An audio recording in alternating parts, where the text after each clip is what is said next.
2025년 2월 10일 월요일 오후 5시 대전광역시 서구의 한 초등학교. 교정에는 이미 해가 기울고 있었고 대부분의 아이들은 하교한 뒤였습니다.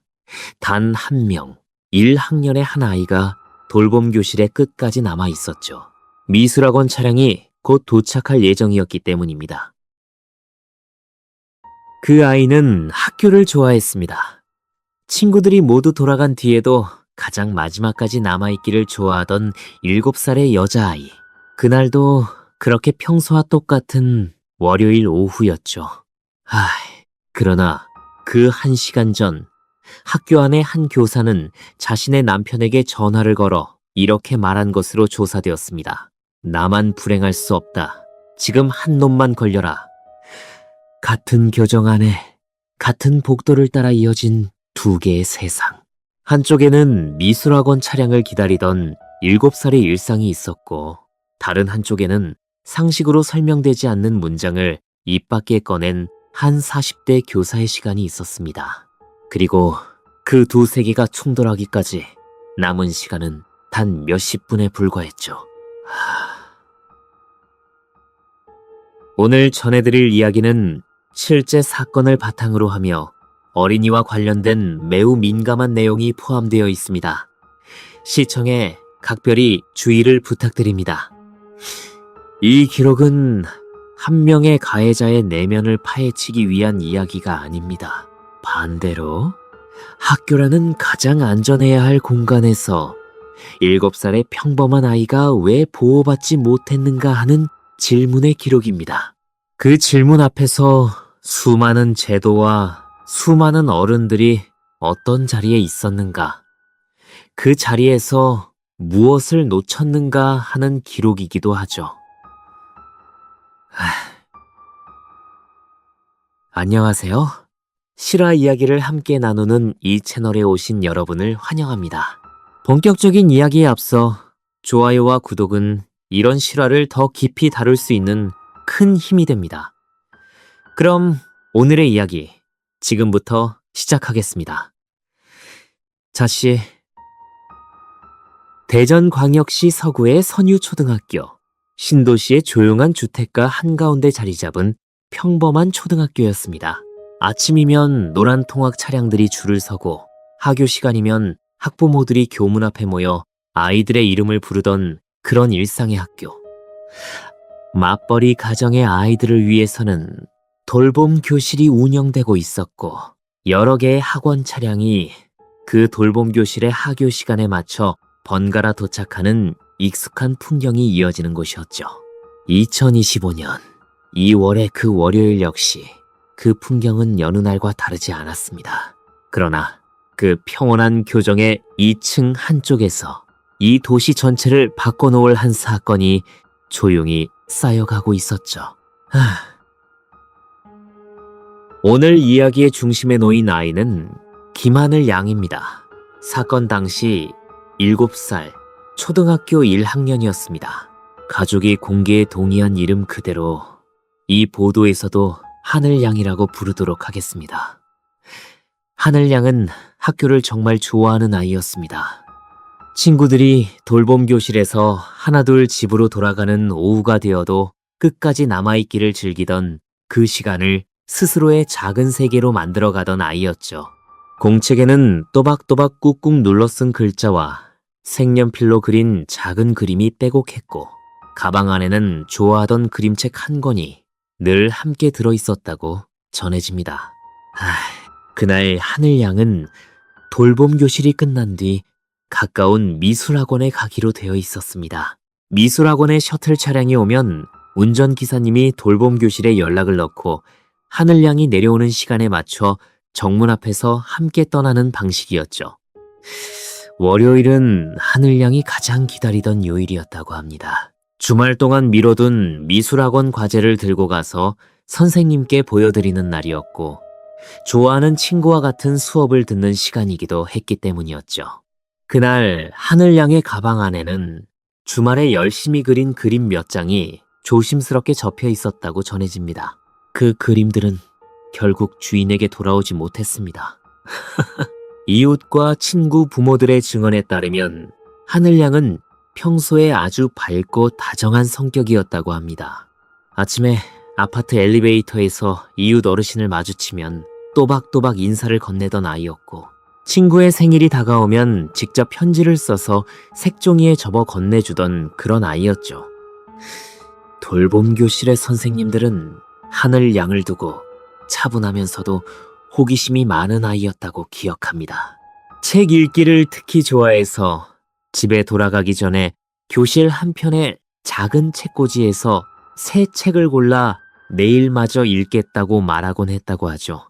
사건 당일 아침에도 하늘양은 엄마에게 오늘은 미술학원에서 그림 칭찬을 꼭 받고 싶다는 짧은 말을 남기고 집을 나섰다고 전해집니다. 그 작은 다짐이 그녀의 마지막 아침 인사가 될 줄은 그 누구도 짐작하지 못했죠. 하늘양의 방 책상 위에는 다음 주에 제출하기로 한 받아쓰기 공책과 이번 주말에 읽고 싶어 가져다 놓은 그림책 2권이 나란히 놓여 있었다고 합니다. 엄마가 아이에게 사주기로 약속한 새 색연필 세트는 그 다음 주 생일 선물로 주려고 미리 포장해둔 상태였다고 전해지죠. 평범한 가정에 평범한 한 주가 그렇게 온전히 이어지기 직전에 이 모든 계획은 기약 없이 멈추게 되었습니다. 그 멈춰버린 계획의 목록이 우리가 가장 오래 기억해야 할 진짜 피해의 무게일 것입니다.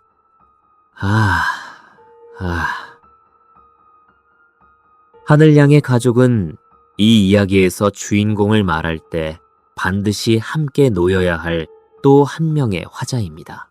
사건 다음 날인 2월 11일, 대전의 한 대학병원 장례식장에서 취재진을 마주한 아버지의 한마디는 지금도 많은 이들의 가슴에 남아있죠. 그는 재발 방지를 간곡히 호소하며 다시는 어떤 가정도 이런 상실을 겪지 않기를 바란다는 뜻을 눈물 속에서 전했습니다. 훗날 재판 과정의 증인신문에서 아버지는 시간이 사건 당일에 멈춰 있고 하루하루를 지옥에서 살고 있으며 딸이 너무 보고 싶다고 흐느꼈다고 합니다. 이 한 문장만으로도 이 사건이 한 가정에 남긴 무게를 우리가 온전히 이해하기는 불가능하다는 사실을 짐작할 수 있을 뿐이죠. 이제 가해 교사에 대한 객관적인 배경도 간단히 정리해 두어야 할 차례입니다. 이 보도에서는 편의상 명씨라 부르도록 하겠습니다. 사건 당시 48세의 여성 교사였고 공식적으로 임용된 대전광역시 교육청 소속의 정교사였습니다. 그녀의 이력은 외형적으로는 아무런 문제가 없어 보이는 것이었습니다.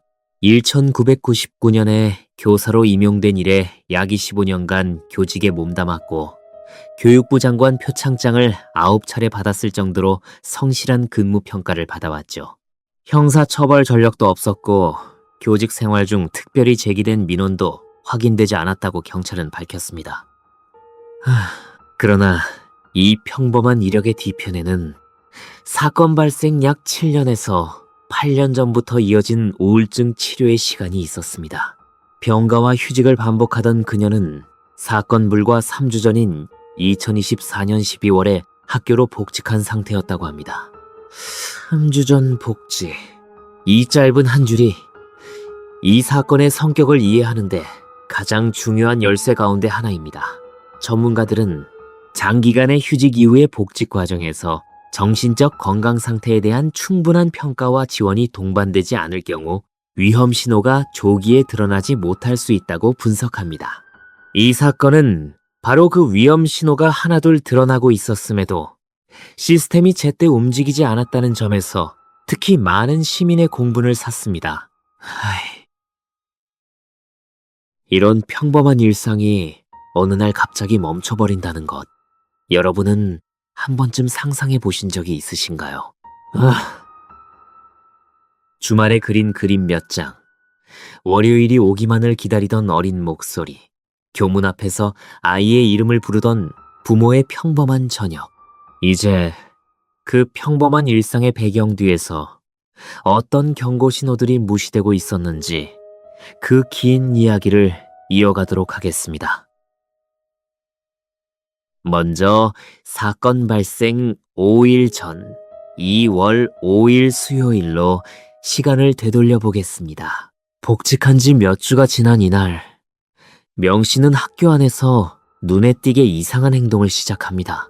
교내 엘리베이터의 층수 버튼을 3개 내리치는가 하면 벽면을 발로 걷어차고 연구실 안에 칸막이를 가격했죠. 업무 포털에 접속이 잘 되지 않는다는 이유로 학교의 컴퓨터를 파손하는 일도 이어졌습니다. 평범한 감정 표현의 범주를 크게 넘어선 이 행동들은 한 교직원의 일시적 감정 폭발로 치부하기 어려운 수준이었습니다. 그럼에도 이 모든 장면은 학교 안에서 조용히 처리되었고 외부로 공식적인 신고가 이어지지는 않았죠. 바로 다음 날인 2월 6일, 상황은 한 단계 더 심각해집니다. 그날 아침 안부를 건넨 한 동료 교사에게 명 씨는 갑작스럽게 팔을 꺾고 목을 조르는 행동을 보였습니다. 학교 측은 이 사건을 계기로 그녀에게 다시 휴직을 권고했지만 실제 휴직으로 이어지지는 않았다고 전해집니다.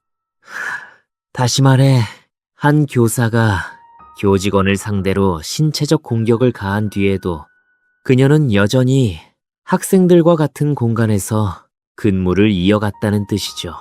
여기서 첫 번째 큰 의문이 등장합니다.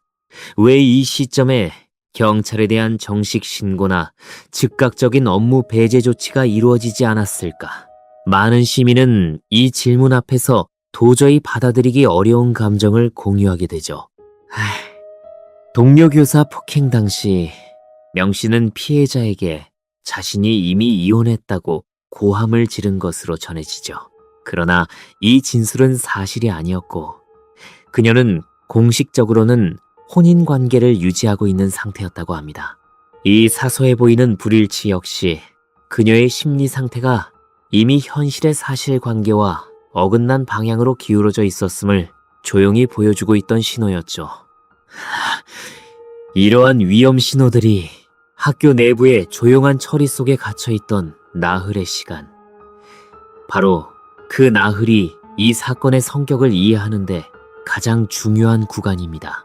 그 나흘 동안 더 많은 경고음이 외부로 울렸더라면 그 월요일 오후의 몇 분은 전혀 다른 장면으로 채워질 수 있었을지도 모르죠. 그리고 사건 당일 2월 10일 월요일 오전이 밝아옵니다. 대전광역시 서부교육지원청의 장학사 2명이 학교를 방문했습니다. 명 씨의 폭력적 행동에 대한 보고를 접수한 교육청의 공식적인 대응이었습니다. 장학사는 관련자들을 면담한 뒤 학교 측에 분리 조치, 즉 학생들과의 접촉을 차단하는 조치를 권고하고 돌아갔습니다. 그러나 이 권고가 즉각적인 물리적 분리나 당일의 업무 중단으로 이어지진 않았습니다. 그리고 장학사가 학교를 떠난 뒤 단 몇 시간이 흐르기 전에 그 사건은 발생하게 됩니다. 바로 여기에 이 사건의 두 번째 큰 의문, 그리고 가장 뼈아픈 의문이 놓여 있죠. 만약 그 권고가 당일 오후의 업무에서 명 씨를 완전히 배제하는 조치로 이어졌더라면, 그 몇 시간의 공백이 존재하지 않았더라면 하늘 양의 운명은 달라질 수 있었을까? 장학사 방문과 나란히 명 씨는 점심시간을 전후하여 화장실에 다녀오겠다는 말을 남긴 뒤 무단으로 학교를 이탈했습니다.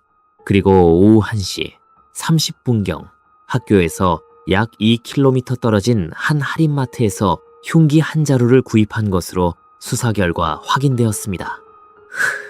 이 순간을 기점으로 이 사건은 단순한 충동의 영역을 완전히 벗어나게 됩니다. 미리 준비된 도구, 미리 계산된 이동 경로, 미리 상정된 대상, 이 모두가 한 줄로 엮여 있었다는 사실 앞에서 이 범행을 우발적이라고 부를 수 없다는 점이 검찰과 법원에 의해 차례로 확인되게 되죠. 만대를 그런타 학교로 돌아온 명 씨가 오후 시간 동안 어떤 행동을 했는지 그리고 교직원들이 이 이탈을 어떻게 인지하거나 놓쳤는지에 대한 상세한 기록은 이후 수사에서 단계적으로 드러났습니다. 장학사의 권고에 따른 분리 조치가 그 시각에 어느 정도로 이행되고 있었는가, 그리고 그 공백의 몇 시간 동안 외부마트 방문 사실이 학교 측에 언제 인지되었는가 하는 질문들은 사건 이후 교육당국의 자체 감사 과정에서도 중요한 쟁점으로 다뤄지게 되었죠. 이 기록들은 한 개인의 악의가 실행되는 동안 조직 안의 여러 감시 체계가 어떤 지점에서 서로 연결되지 못했는가를 고스란히 보여주는 귀중한 자료로 남아 있습니다. 다음으로 여기서 잠시 멈추고 여쭤보고 싶습니다. 만약 여러분이 이 사건을 맡은 형사였다면 다음으로 어떤 단서를 의심하셨을까요? 오전에 철수한 장학사의 권고가 왜 즉각적 분리로 이어지지 않았는지일지, 점심시간에 무단 외출이 왜 당시에 보고되지 않았는지일지, 아니면 범행 1시간 전에 남편과 나눈 그 통화 내용일지, 댓글로 여러분의 추리를 남겨주시면 이야기의 흐름과 비교해보시는 재미가 있을 것입니다.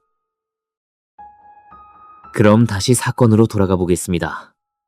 범행 약 1시간 전, 명 씨는 자신의 남편에게 전화를 걸었습니다. 그리고 앞서 언급했던 그 문장이 수화기 너머로 흘러나왔죠.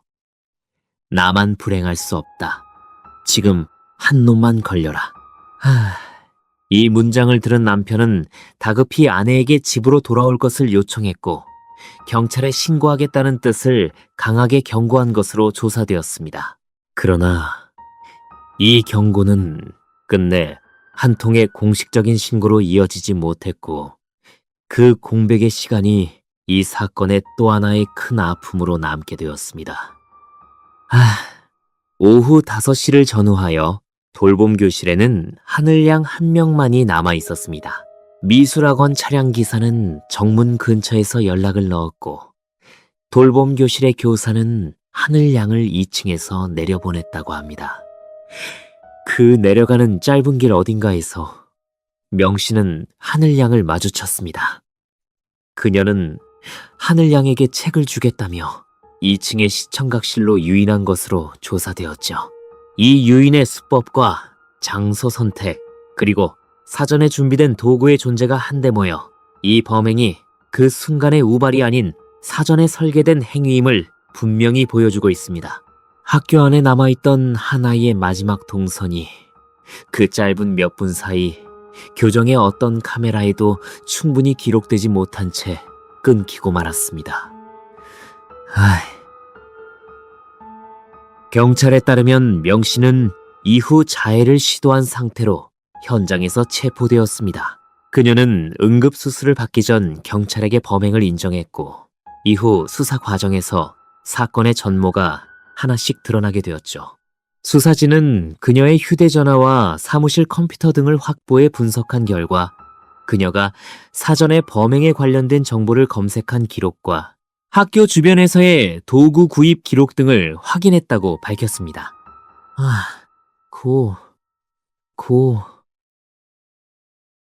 이 사건의 수사를 지휘한 경찰과 프로파일러들이 주목한 지점은 이 범행의 대상이 원한 관계가 전혀 없는 낯선 아이였다는 사실이었습니다. 명 씨는 경찰 조사에서 어떤 아이든 상관없이 같이 끝내겠다는 생각으로 대상을 골랐다는 취지의 진술을 한 것으로 전해집니다. 전문가들은 이를 극도의 자기 파괴적 감정이 외부로 전이되면서 무작위의 타인을 희생양으로 삼는 아주 드물고 위험한 행동 양상으로 분석하고 있습니다. 그녀가 그 대상으로 가장 제압이 용이한 저학년 학생을, 그 중에서도 돌봄 교실에서 가장 마지막에 귀가하는 아이를 의도적으로 선택했다는 점은 이 범행이 감정의 폭발이 아닌 냉정한 판단의 결과였음을 가장 분명하게 보여주는 장면이었습니다. 또한 수사진은 그녀가 범행 직전 휴대전화를 통해 흉기와 관련된 정보, 그리고 특정한 폭력사건 기사들을 검색한 기록을 확인했다고 밝혔습니다. 이 검색 기록은 범행이 그날 오전에 갑자기 떠오른 충동이 아니라 이미 며칠 전부터 준비되어 온 생각의 결과였음을 뒷받침하는 가장 강력한 물증 가운데 하나였죠. 프로파일러에 따르면 이러한 검색 행동은 가해자가 이미 자신의 결정을 현실화하기 위한 구체적 절차에 들어섰음을 의미하는 신호에 해당합니다. 감정의 폭발과 계획된 실행 사이에는 결정적인 거리가 있으며 그 거리 사이에 우리 사회가 개입할 수 있는 여러 지점이 존재했다는 사실을 이 기록은 말없이 증언하고 있습니다. 이런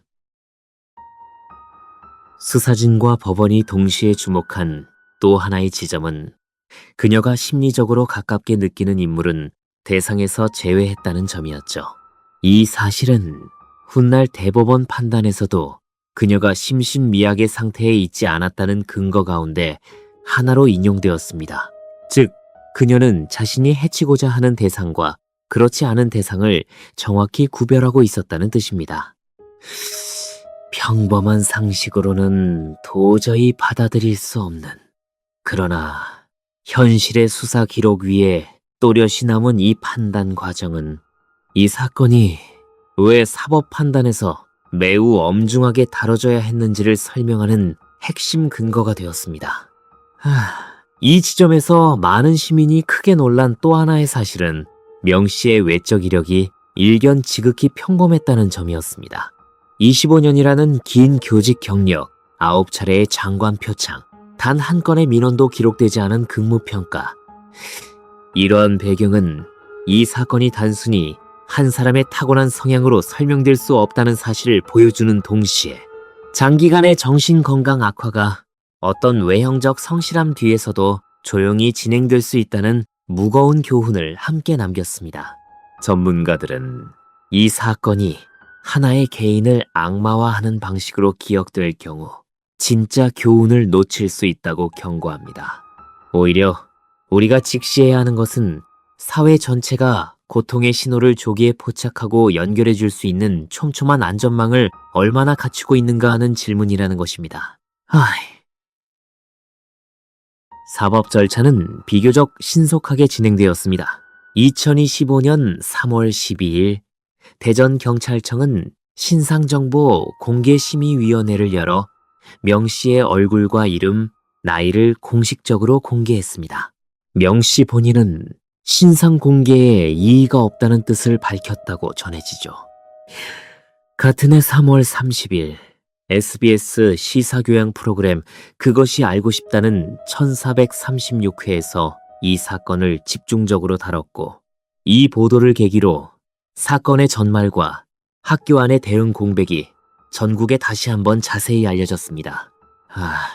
이 죄의 산다과는 2025년 10월 1심 재판부는 명 씨에게 무기징역과 함께 출소 후 30년간의 위치 추적 전자장치 부착을 선고했습니다. 검찰은 사형을 구형한 상태였지만 재판부는 사형이 우리 사법제도 안에서 극히 예외적인 형벌이라는 점을 들어 받아들이지 않았죠. 그러나 판결문에는 아주 무거운 한 문장이 또렷이 적혀 있었습니다.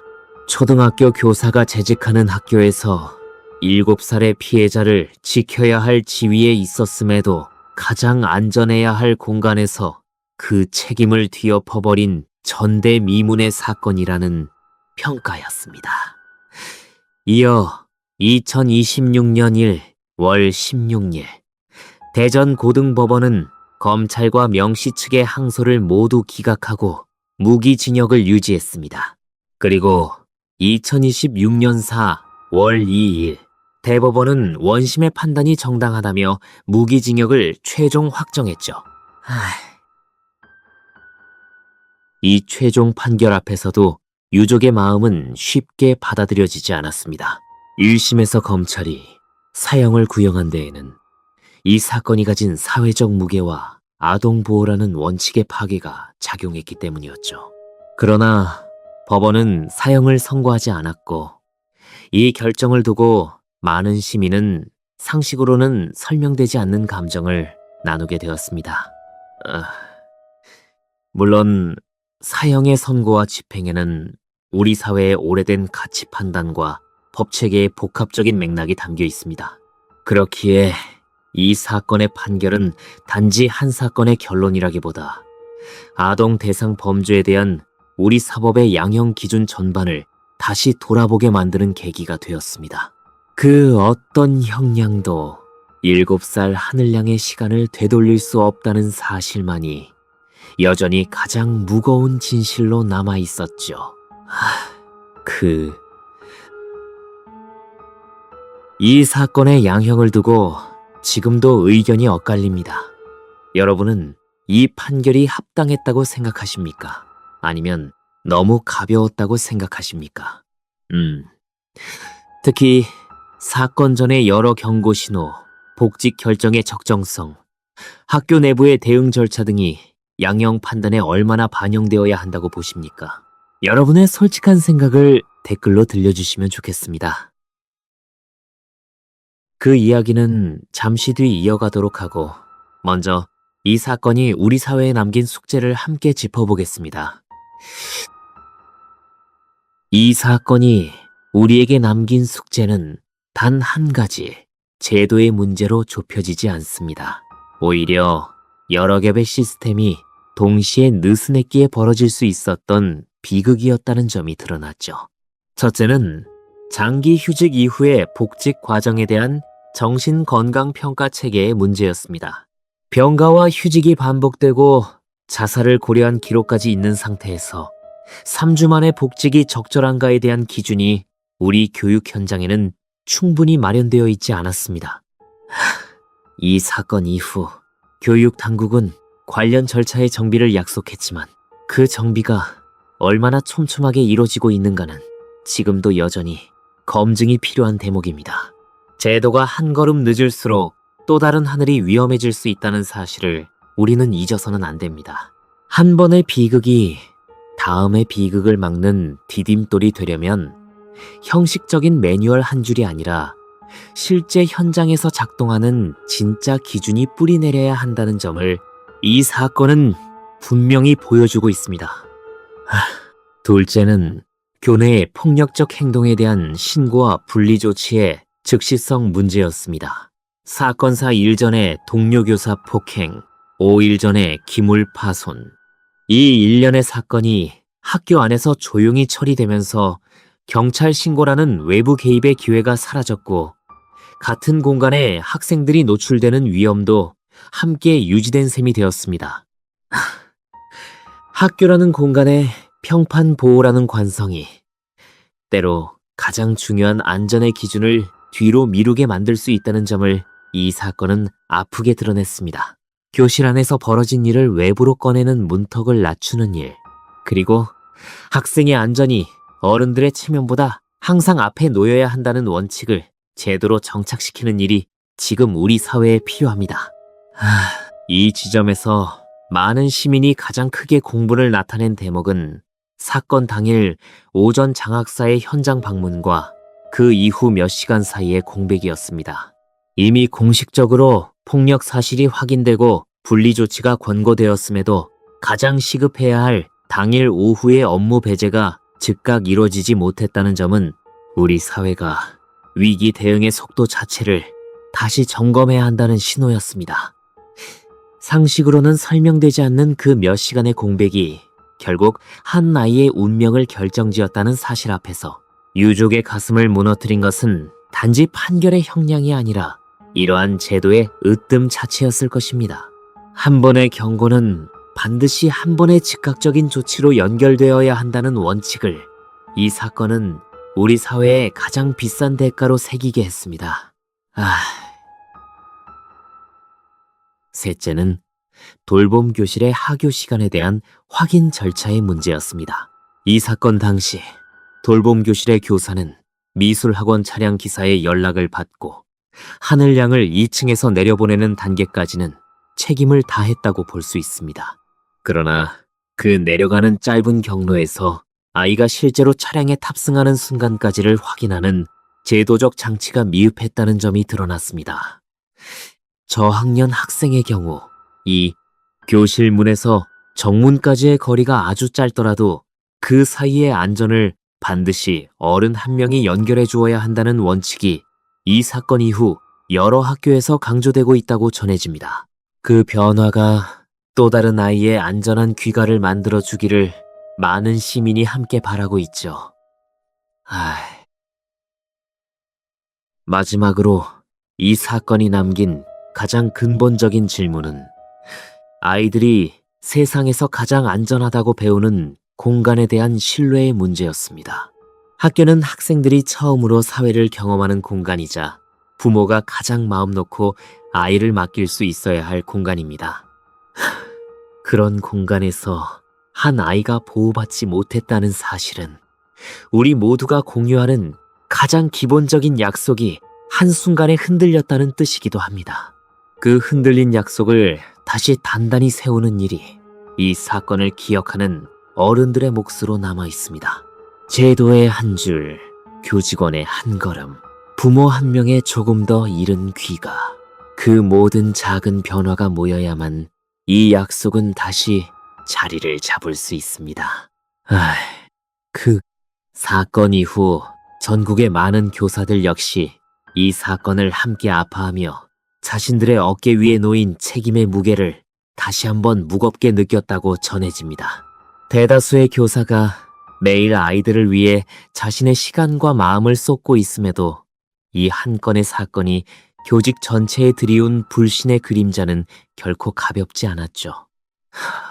이 사건은 한 사람의 예외적 범행이라는 사실만큼이나 그 예외가 드러나기 전까지 시스템이 조기에 개입할 수 있어야 한다는 요구를 남겼습니다.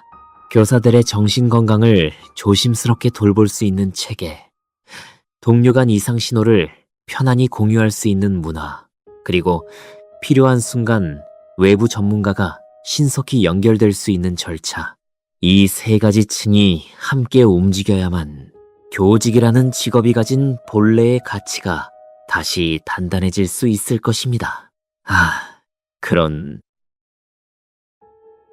이 이야기를 들으시면서 혹시 여러분이 살고 계신 동네나 주변에서 들어본 비슷한 사건이 떠오르시지는 않으셨습니까? 학교 안에서 조용히 처리된 어떤 사건, 혹은 제도가 한 발짝 늦어 아이에게 상처가 남은 어떤 경험, 아주 작은 기억이라도 누군가의 진심 어린 제보 한 줄이 또 다른 아이의 안전으로 이어질 수 있습니다. 만약 여러분이 직접 목격하셨거나 알고 계신 또 다른 실화가 있으시다면 댓글창에 조용히 남겨주십시오. 소중한 제보는 저희가 직접 찾아보고 분석해 다음 이야기로 정중하게 전해드리도록 하겠습니다. 마지막으로 덧붙이자면 오늘 이야기의 중심은 처음부터 끝까지 하늘 양, 그리고 하늘 양을 사랑했던 모든 이들입니다. 우리는 한 가해자의 내면을 파헤치기 위해 이 기록을 정리한 것이 아니죠. 학교를 정말 좋아했던 한 아이의 월요일, 미술 학원으로 향하는 길에 들고 가려던 주말의 그림들, 가방 안에 항상 함께 있던 그림책 한 권, 이 작은 물건들이 오늘 이 이야기를 통해 다시 한번 호명되기를 바랍니다. 그리고 하늘양이 돌봄 교실에 끝까지 남아있던 이유가 단지 학교가 좋아서였다는 그 소박한 마음이 결코 헛되이 잊히지 않기를 진심으로 바랍니다. 아버지가 재판 증인석에서 남긴 그 짧은 문장을 다시 한번 되새기며 이야기를 마무리하려 합니다.